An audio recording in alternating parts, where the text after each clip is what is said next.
Hello friends, this is Siya and welcome back to the channel study lover Siya. So friends, आज की इस video में हम लोग देखेंगे कि गोरखा रेजिमेंट को गोरखा क्यों कहा जाता है, नेपाली क्यों नहीं, और कुछ गोरखा को इंडियन गोरखा बोला जाता है। इन्हें गोरखा, गोरखाली इनके कलर, जाति या धर्म के कारण कहा जाता है या फिर कोई और कारण है। तो सबसे पहले थोड़ा सा गोरखा रेजिमेंट के बारे में जान लेते हैं, इनकी बहादुरी के बारे में, और ये इंडिया में कैसे आए।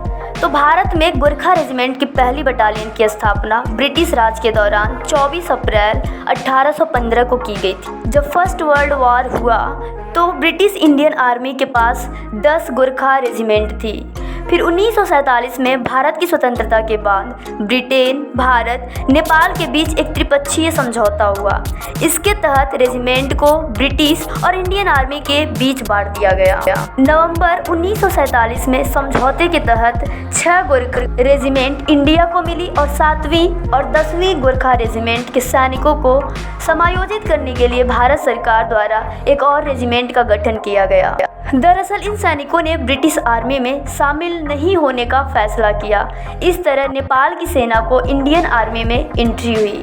वर्तमान समय में इंडियन आर्मी के 7 गोरखा रेजिमेंट में 43 बटालियन हैं और 34,000 सोल्जियर्स इंडियन आर्मी के पार्ट हैं। ये गोरखा राइफल ब्रिटिश आर्मी यानी 1815 से पहले पंजाब के फर्स्ट सिख किंग महाराजा रंजीत सिंह की आर्मी में अपनी सेवाएं दी थी। इस तरह से ये इंडियन आर्मी की पार्ट बने।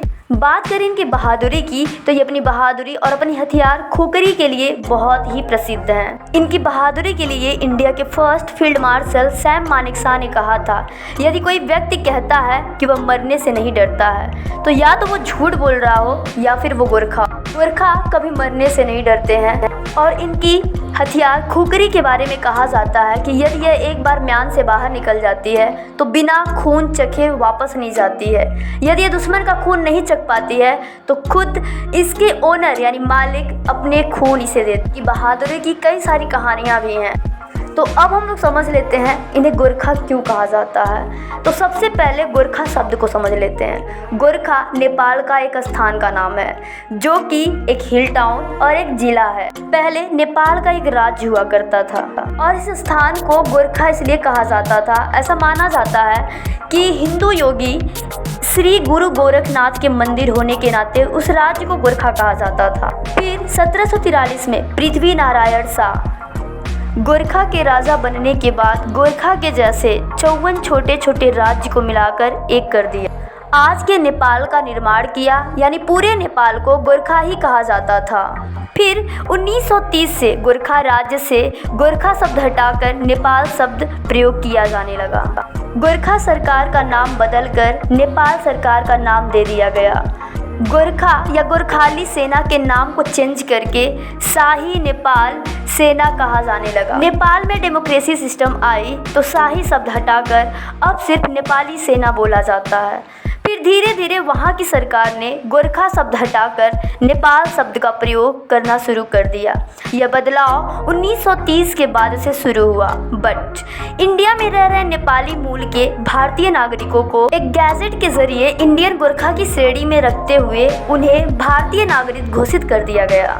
नेपाल गवर्नमेंट ने गोरखा वर्ड को छोड़ा और इंडियन गवर्नमेंट ने इसे अपना लिया।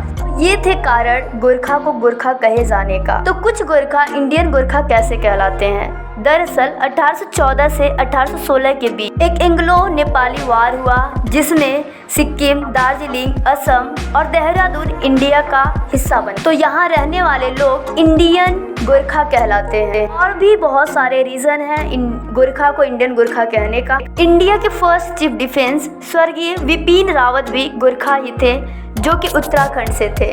तो आज के लिए बस इतना ही। आई होप कि आपको समझ में आया होगा। Thanks for watching this video. Thank you.